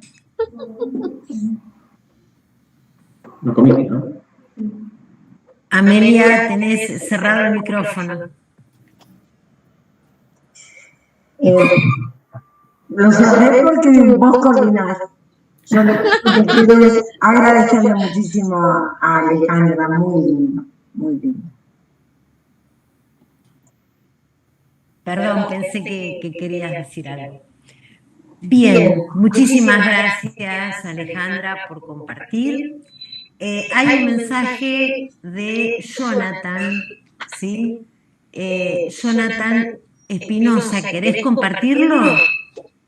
Sí, no lo leo yo, a ver. No, yo le digo si quiere hablar. Ah, ¿Estás por ahí, Hola. Jonathan? Sí, estoy. Bárbaro. No, se me vino a la mente cuando la profe hablaba de que empezamos a vivir muchos años y a veces no tenemos en cuenta la enfermedad. Y haciendo un resumen así general, ¿no? De lo que es la muerte, de lo que es el amor, se me vino en mente cómo a veces con las parejas mayores, y bueno, y ahí viene anudado, digamos, esto de que a veces hay un miedo también a la vejez. Entonces, como a veces cuando la persona que está en pareja, cuando uno está acostumbrado, a veces de las parejas de antes, de nuestros padres o de nuestros abuelos mismos, como siempre han mantenido, tal vez por una especie de idea un poco que tal vez hoy se está poniendo en tela de juicio, pero de mantener el matrimonio sea como sea, y de repente cuando se llega el tiempo y se pierde esa pareja, cómo se escucha a veces este discurso de que dice que ya mi vida no tiene sentido. Ya cuando se pierde este amor, cuando se pierde la presencia del cónyuge, de la persona, ya tenemos estas personas mayores que se entregan a la muerte. Bueno, yo lo he vivido en mi abuela, lo he vivido de parte de mi mamá, de parte de mi papá. No es algo que simplemente lo he escuchado, sino que lo he vivido también. Y bueno, lo anudaba eso, ¿no? El amor y la muerte, qué cercanía que tienen y cómo a la vez puede haber un abismo entre ellos. Nada de eso. Sí, bueno, muchas gracias, Jonathan, por tu comentario. Sí, es un tema, me parece fascinante. Primero, bueno, hay la lógica de la enfermedad, ¿no? Creo que también surgió así, que lo charlábamos con alguien la otra vez, ¿no? En una cuestión ahí. Yo digo, bueno, claro, cada vez vivimos más, obviamente que la enfermedad va a ser un tema y ya no va a ser un tema de, bueno, ¿no? Vamos a tener que convivir con eso y ver de qué se trata, qué lugar le damos en nuestra vida, ¿no? Y sí, yo creo que, bueno, hay una canción de Sabina, ¿no? Amores que matan nunca mueren, ¿no? Ahí no me sale como ese, la voy a decir mal, sí, ¿no? Me va a agarrar, pero yo creo que sí, la verdad que, bueno, esa dignidad, hoy vemos que quizás hay sujetos que son muertos vivos, ¿no? A eso me refiero, de qué sirve, o también la de Sabina, como es pastillas para no soñar, ¿no? De que poder vivir 100 años y, ¿no? Esta posición en donde, bueno, de qué se trata, ¿no? Esta cuestión de si porque es una vida más larga o, ¿no? O cuál es esto que vos decías, como el sentido, ¿no? Hoy hay como toda una cuestión de mantener vivo al sujeto y uno diría, bueno, ¿para qué? ¿No? Es decir, si perdemos estas amarras o si perdemos un poco de qué se trata, lo que hace el lazo o lo que mantiene unidos a los humanos, ¿no? Si es por una cuestión de estadísticas, de contabilidad, de máquinas, bueno, por eso digo que me parece muy importante pensar el paradigma de la lógica, ¿no? De la máquina para ver qué está pasando en esta época, ¿no? Cómo se cambian las ideologías y que sí, ¿no? Uno debería morir de amor, ¿no? Hermoso. Bien.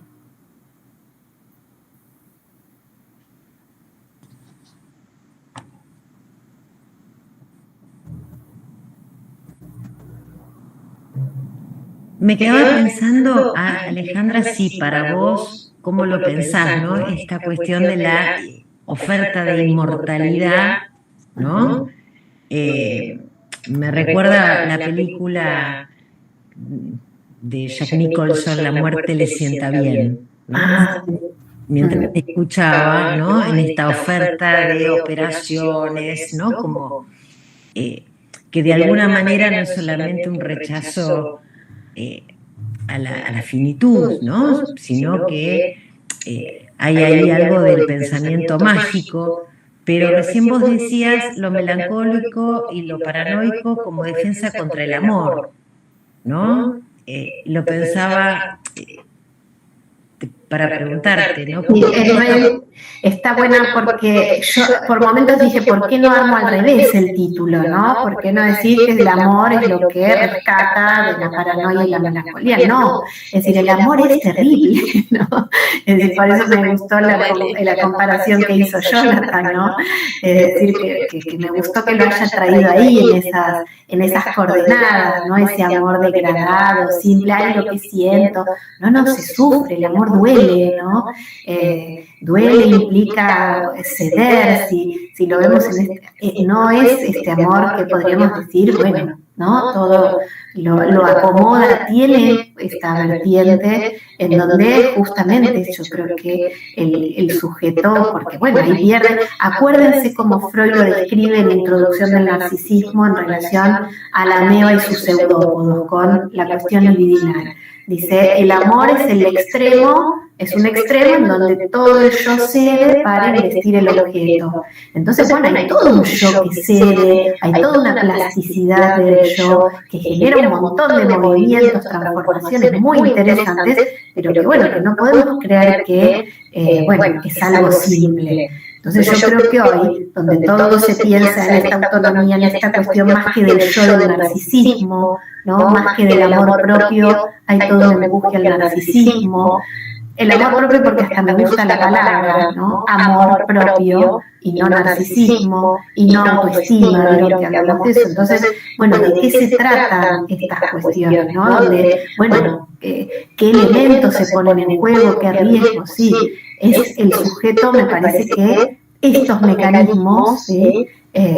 Rechazan, podríamos decir, las cuestiones del amor, ¿sí? Porque, bueno, es lo que nos lleva a la castración, es la mayor experiencia que nos acerca a la castración, ¿sí? Por eso lo ubiqué hasta con ellos, porque es por niña la falta, ¿no? Dar lo que no se tiene, aunque parezcan frases hechas, tiene que ver con la falta, no se puede amar si no estamos en esa lógica de falta.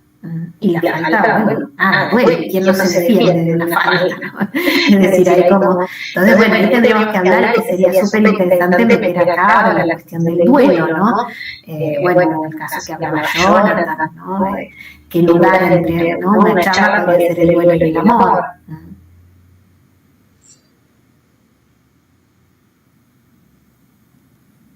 Yo, Alejandra, me quedé pensando en lo que decías de que el amor ahora ya es pornografía o algo así, que tenía que ver con que ya no es como pornográfico, más no del lado de la seducción que debería como ocurrir.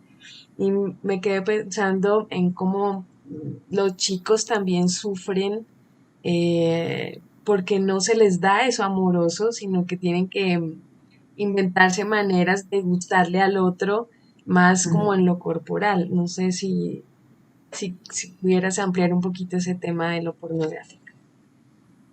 Sí, Claudia, yo creo que sí, esta es una posición, por eso digo, cuando la ubicamos como la deshumanización, ¿no? Tomando la cita de Amelia, la deshumanización tiene que ver con esta desexualización y que parezca que estamos en un mundo muy sexual, yo creo que realmente es un error y por eso gracias a Dios están los síntomas y como dice Claudia, los jóvenes no paran de hacer síntomas y están todos mostrándonos los síntomas, tenemos el consultorio lleno de síntomas, el inconsciente nos muestra que de sexualidad, ¿no?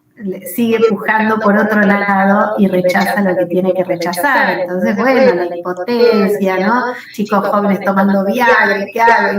¿No? Los síntomas que han crecido de una manera interesante denunciando la época, ¿no? Por eso digo, leerlos como ese tipo de síntomas, bienvenidos, ¿sí?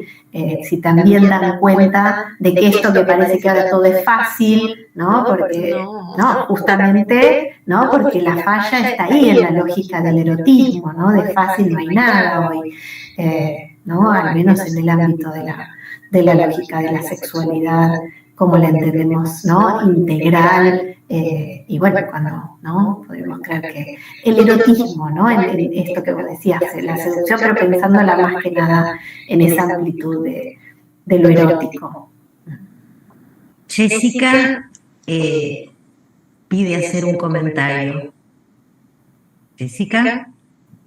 Sí, hola, ¿se escucha? Sí, Con problema en el micrófono, por eso, por las dudas, puse en el chat.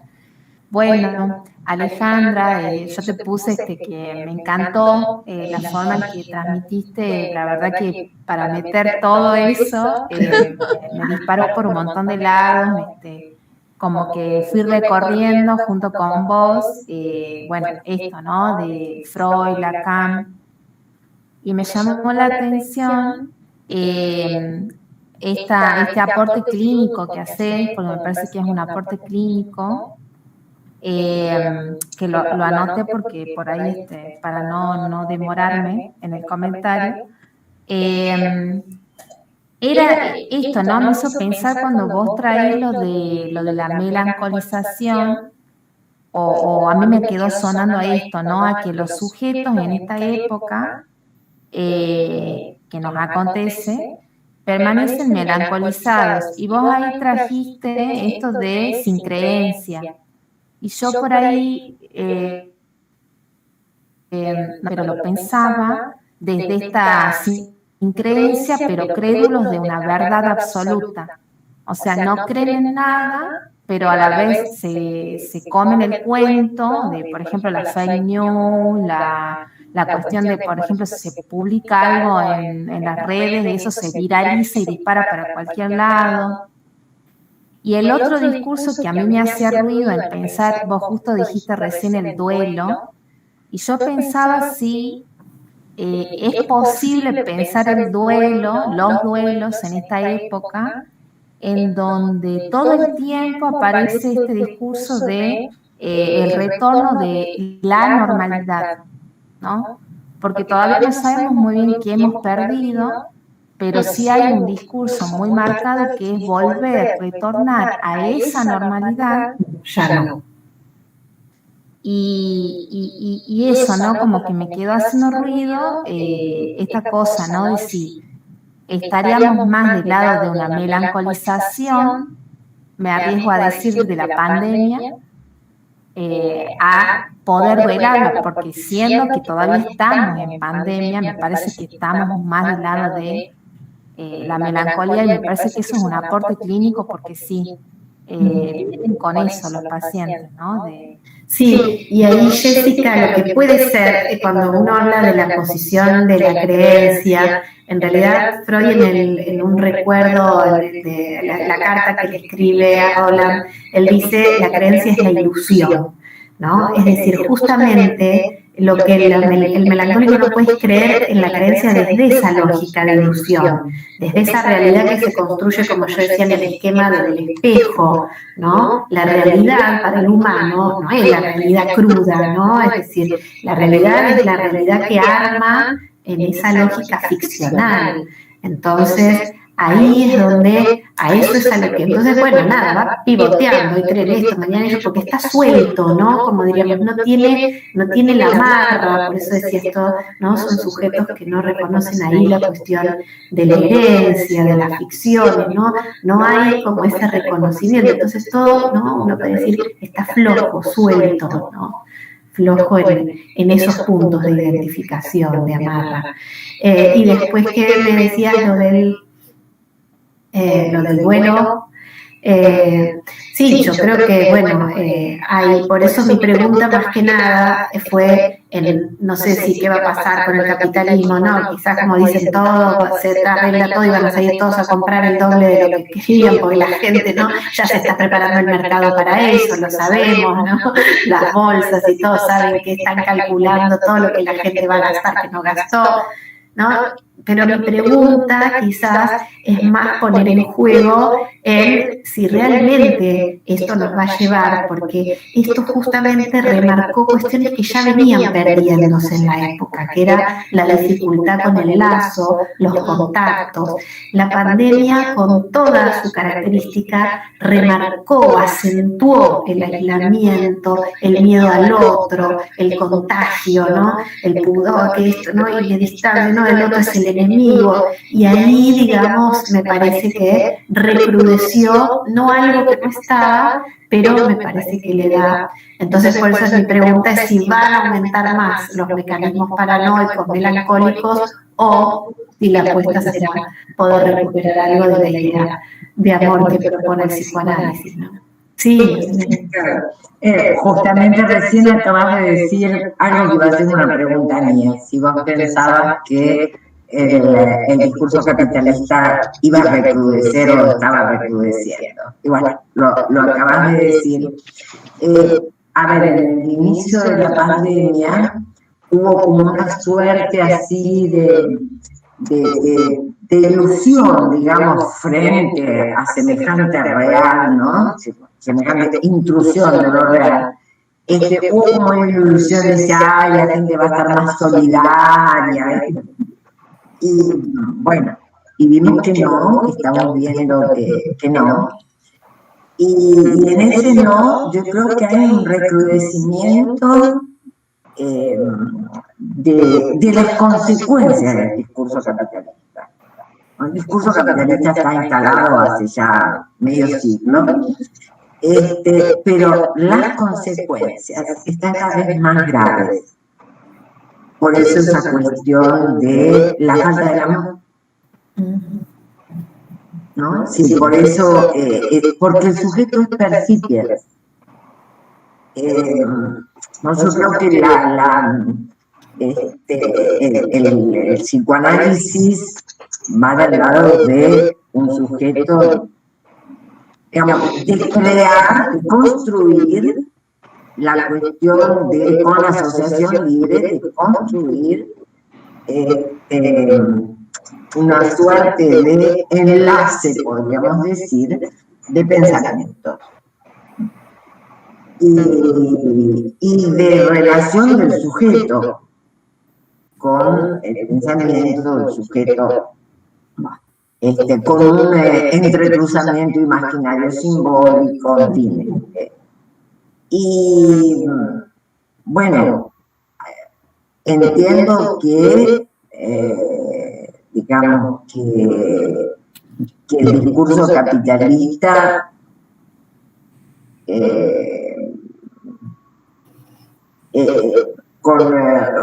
nos ha convertido en sujetos percipientes y eso deshumaniza. En donde yo no sé si yo este término de increencia lo usé hace bastante por la cuestión de la increencia en lo político, un trabajo mío de muchos años ya, lo político en general, ¿no? Digo, hoy no sé si es increencia o qué estatuto darle a esa credulidad de la cual vos hablaste. La credulidad en lo que se ve. Hay creencia. Sí, ahí en esa vez que me parece, vieron que apareció el fenómeno de los youtubers o de los reality, ese fenómeno, ¿qué nos dice de los jóvenes? Es decir, ellos querían decir que no me mientan más, yo quiero ver las cosas tal cual son. El youtuber me dice la verdad, no me vende nada, yo lo escucho a él, ¿no? Y podríamos decir, en esa cuestión que parecería sin disfraz, nos muestra un cruce entre el sin disfraz y la crudeza de lo que realmente se pone en juego ahí, ¿no? Entonces, yo sé a quién elijo, el sujeto se cree libre hoy, ¿no? Porque yo miro lo que quiero, te dicen, porque yo voy a las páginas que quiero. Ustedes vieron la película El dilema social, bueno, ¿no? Entonces, yo voy donde quiero, ¿no? Como, claro, entonces, eso es, ¿no? Que hablan un poco también estos sociólogos, el sujeto se cree libre y no es libre de nada. Ahí Ceci me ponía el sujeto sujetado a qué, sujetado a su historia, al otro, ¿no? El psicoanálisis lo que muestra es que el sujeto no es sin otro, ¿no? Sin ese otro, imaginémonos sin esa alienación, que obviamente, ¿no? Bueno, después veremos qué hacemos con esa alienación, pero, ¿no? El amor aliena, el otro aliena, pero eso es lo que nos da el don de la vida, ¿no? imaginémonos, por eso digo, si no estamos sujetados a eso, bueno, no hay sujeto, habrá personas, y si hay personas, como diríamos, si hay personalidad, estaríamos más del lado de la paranoia, ¿no?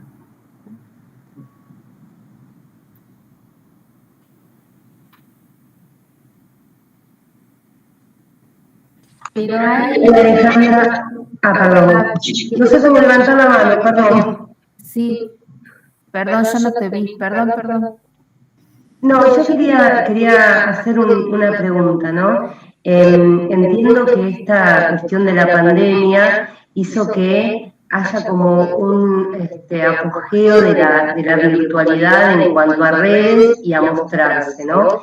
Y que esto también incrementa esto que vos decís de mucha pornografía, poca sexualidad. Y que a su vez, como consecuencia de esto está lo express, ¿no? Lo rápido, lo ahora, lo inmediato, y que eso va como dificultando aún más esto de los lazos con el otro, acrecentando la cobardía de poder arriesgarse en ese lazo y en la individualidad que prevalece ante todo, ¿no? Yo me muestro, yo tengo ese encuentro casual, pornográfico, sin nada, sin un lazo más que el corporal. Entonces, la pregunta es, desde la clínica y desde la posición del analista, ¿cómo se puede trabajar para que se vuelva otra vez a la sexualidad y otra vez a ese lazo, ¿no? Esa más que nada es mi pregunta. Bueno, Mariela, gracias. Sí, la idea es esto, me gusta, y por eso yo hablo del riesgo, ¿no? Que por eso digo, también para mí es algo nuevo, y también es un encuentro que me pasaba cuando estaba un poco preparando la clase, y posiciones en lecturas que me he cruzado, que voy por ese lado. Yo creo que el analista tiene que trabajar, y tenemos que trabajar mucho sobre la transferencia, volverla a estudiar, volverla a pensar, porque yo no te diría que tenemos que darle tips, ¿no? Si no volveríamos ahí, nos enganchamos en la ciencia positivista, creer que la conciencia y la percepción no tienen un guión, y buscamos las maneras. Creo que si tenemos que hacer algo es repensar de qué se trata la transferencia, cómo nos posicionamos también, porque si es una cuestión de amor, uno puede decir, también ellos se imaginan, vengo unas sesiones y después me voy, ¿no? Hoy estoy, bueno, ahora dejo un poco y después, ¿no? Es también el amor de transferencia nos va a dar cuenta de cómo son nuestros amores, ¿sí? Es decir, no va a ser ajeno. Entonces, me parece muy interesante, si uno diría, cómo el analista, no sé, estoy pensando ahora, ¿no? Tendríamos que pensar eso, y yo le diría, bueno, yo, que a mí me encanta estudiar, podría estudiar, y creo que sería una cuestión de, bueno, volvamos a repensar la transferencia, ¿no? ¿Qué nos pasa? ¿Cómo la podemos ir articulando, ¿no? Yo creo que si la posibilidad, por eso yo marcaba esta cuestión de la neurosis a neurosis de transferencia, y no pensar solo en que quizás es dar un tips o no, sino que me parece que es interesante, obvio, estar atentos, porque esto les va a pasar. Supongamos nuestro paciente tiene esto, pero todo en el mundo y con los que se mueven tienen estas formas de hacer lazos. No es decir, bueno, Ale, presentame un paciente tuyo vos, porque para al menos saber si tiene otras coordenadas, si piensa, ¿no? Entonces tendríamos que hacer, no sé, unas nuevas redes para ver gente que quiera vincularse de otra forma.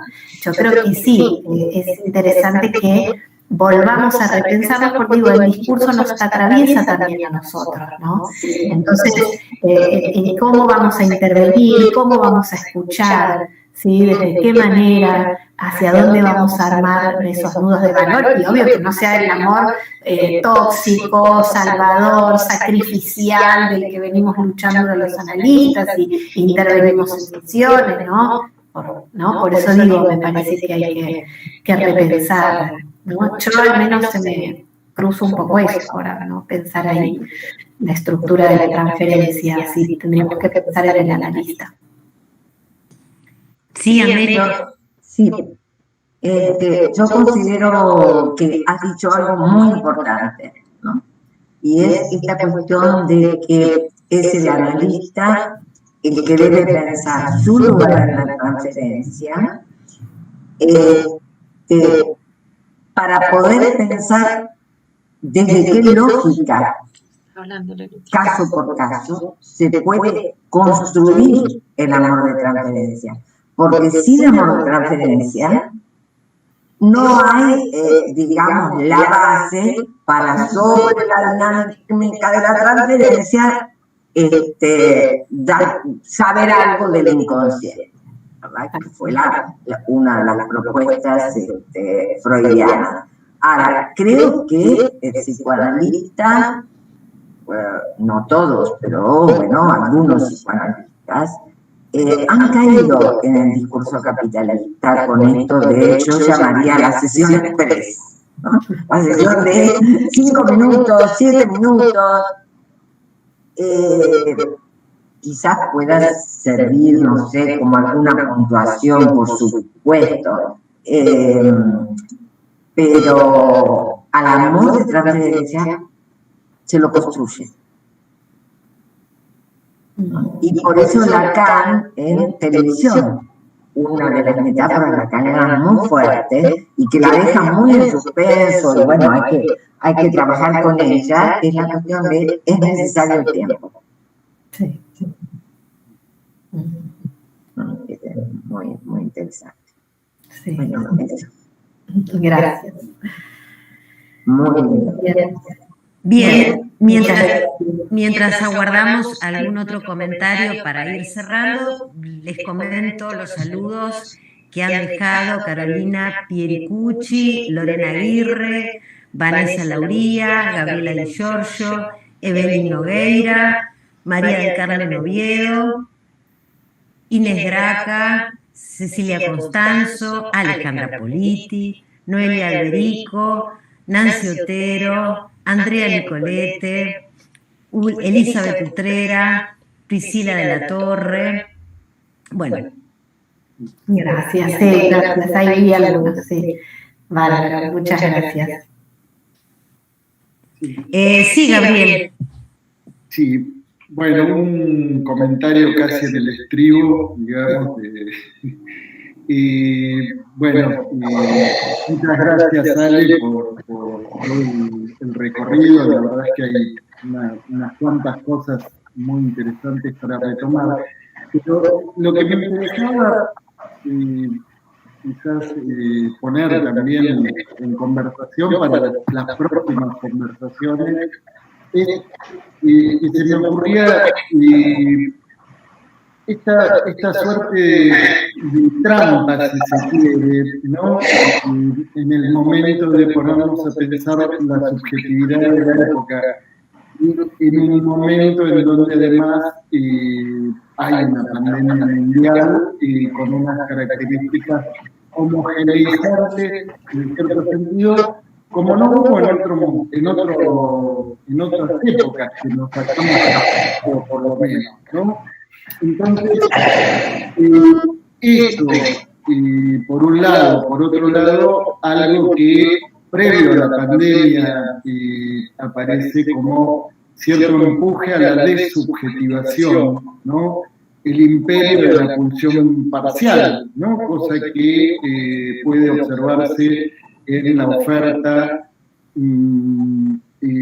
no sé si llamarle erótica, incluso, por ejemplo, a través de las redes, explícitamente la oferta, el supermercado de la pulsión parcial, que son las redes como el Tinder, como Cupido, como, bueno, las que sean, ¿no? Bueno, en la medida en que también estamos atravesados no solo por el discurso, sino por la afectación, ¿no? Que todas estas cuestiones también nos tocan, ¿no? Bueno, hay un punto que a mi gusto es crucial respecto de lo que nos incumbe a los analistas, que tiene que ver con frente a esa avanzada, ¿no? de esa suerte de desubjetivación, ¿no? En donde hay como cierta tentación de pensar todas estas distintas afectaciones que fue describiendo Ale, como la melancolía, la paranoia, el odio, incluso lo relativo a las creencias, y bueno, cómo resulta una tentación al pensamiento intentar buscar una caracterización homogeneizable también de lo que le sucede a los sujetos, ¿no? Cuando, retomando lo que recién planteaba Amelia, bueno, nos interesa sostener ahí la clínica del caso por caso en transferencia, ¿no? Porque ahí justamente es donde podemos militar la producción de subjetividad, ¿no?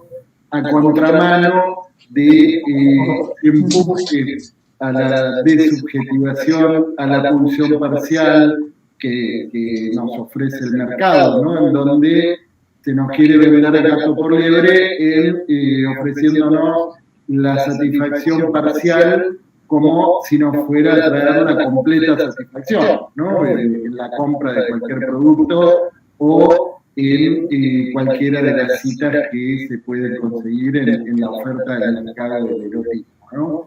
Bueno, eso, en todo caso hay muchas cosas que seguramente... Sí, y es súper interesante porque esto digo de que siempre tengamos ese cuidado cuando hablamos de la época, pero que también me parece que no por creer que solo se trata de subjetividad no podríamos construir aparatos teóricos, fundamentaciones y articulaciones, porque si no todo quedaría, bueno, es el caso por caso, hay que ver, entonces dentro, como bien decís, de lo que se presenta, ¿no? Sabemos que eso sí es el Losange y eso sí es la particularidad del psicoanálisis en cómo interviene en la cultura, ¿no? Es decir, ahí sí tenemos una posición diferente a la que podemos decir, bueno, peleaban Byung-Chul Han con Zizek, ¿se acuerdan? Byung-Chul Han. Sí, con Zizek, ¿se acuerdan? ¿Cómo se dice en coreano? En coreano no sé. Y dice, a ver, es uno que si el capitalismo sí, no, bueno, nada. Ellos creo que sí, estaban en esa cuestión más homogénea de pensar lo social. Pero, bueno, nosotros por eso sí el llamado fue al inconsciente, ¿no? Y a rescatarlo y a pensar ese rechazo ahí. Y el inconsciente no es algo que podamos creer que está fuera de la sesión de análisis, ¿no? Se produce, bueno, ¿no? En la particularidad del encuentro con el otro, con ese otro necesario para que el inconsciente tome apertura y pueda ser leído, sí. Claro, justamente yo lo que iba a marcar es esta cuestión de el inconsciente es algo a producirse y el analista no dirige la vida del paciente, por eso no da tip, dirige la cura. Y de lo que se trata es de hacer una lectura para que pueda advenir, digamos, inconsciente, para que pueda construirse inconsciente. Y en ese sentido pensaba en la cuestión de los años. Digo, bueno, durante años, no sé, los 70, 80, se hablaba de la travesía del fantasma, esto, lo otro. Y quizás hoy un análisis comienza, digamos, con la construcción de un fantasma, para después poderlo atravesar, ¿no? Porque si estamos hablando de personas que no guardan en su subjetividad la filiación, es muy difícil pensar en un orden fantasmático, porque vos justamente lo que dijiste es que, digamos, es necesario un orden fantasmático, esta cuestión amorosa. Pegan a un niño, o bueno, el otro me pega, claro, tienen que ver con algo amoroso. Algo amoroso que hoy, digamos, cada vez está como más degradado y entonces las redes nos han hecho creer, claro, que, no sé, cualquiera de esas redes, Cupido a la enésima potencia, hay montones, bueno, que vas a encontrar amor así. Sí, o Mercado Libre, ¿no? Es que son versiones, digamos, serían como versiones de la misma película, ¿no es cierto? O sea, no dejan de ser ese tipo de versión. Ahora, me parece, Amelia, que lo que vos decías es lo que escribiste en tu libro, La Odisea del siglo XXI, ¿no? Si es reinventar al sujeto, ¿no?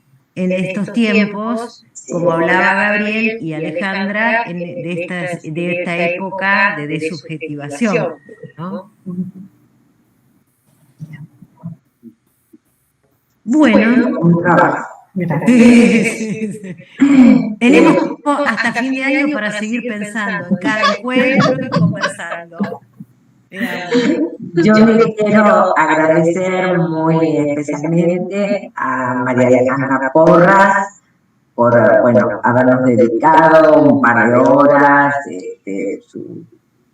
su escrito previo y donarnos, bueno, todo lo que está investigando, trabajando y sobre todo el entusiasmo, que eso es, digamos, por allí pasa la transmisión. Muchísimas gracias. El cierre al... Bárbaro. Muchísimas gracias, Alejandra. A partir del fin de semana estará la grabación para quienes quieran volver a encontrarse con Alejandra o repasar algo que les haya interesado particularmente. Y el 27, Claudia Cardoso Cifuentes nos va a presentar el trabajo para compartir psicoanálisis y poesía. ¿Aplausos? Gracias, Ale. Muchas gracias, Ale. Gracias, profe. Gracias.